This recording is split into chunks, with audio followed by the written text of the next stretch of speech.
You had talked about bundling some of the companies, the smaller companies, in order to attract funding. Would bundled companies need to be public companies and have shares?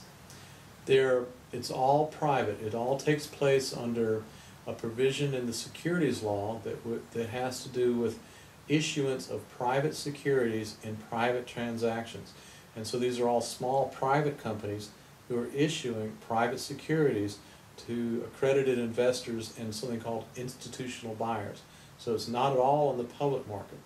But some of the public market, the transparency and the reporting and the investor protections that exist in the SEC regulated markets, those provisions have to be implemented in a much greater way than they are currently to protect the investors in the private market. You mentioned a lot of changes happened around 2003 that set the United States on a really dangerous economic path. Can you tell us what some of these changes were? What happened starting around 2003 was that in addition to losing production jobs, the large corporations started outsourcing research and development and innovation. And that caused the supply chains, the B2B supply chains and what I call value chains, that caused the supply chains that create innovation in America to be lost. Those supply chains are now over in India or over in China. And once you lose the platform for innovation, it becomes very difficult to regenerate. Right now you're working on several projects which create opportunities for business-to-business interaction. Can you tell us a little bit about them?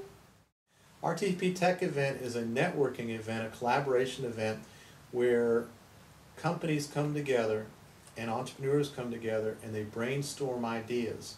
It's all about innovation, it's all about doing more business, it's all about creating jobs and wealth in the RTP.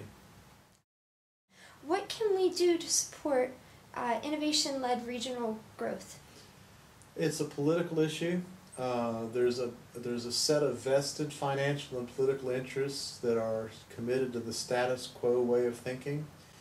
We need an entirely new framework for economic growth. We need an entirely new resource base. We need a new way of thinking about economics. And the best thing that ordinary folks can do is to talk to people that are running for office and talk to their elected representatives and say, what are you doing to help with the innovation economic strategies for our region? I think it's real important to form networks and to see ourselves, for example, in RTP as a type of business entity. And the job of this business innovation entity is to create jobs and wealth.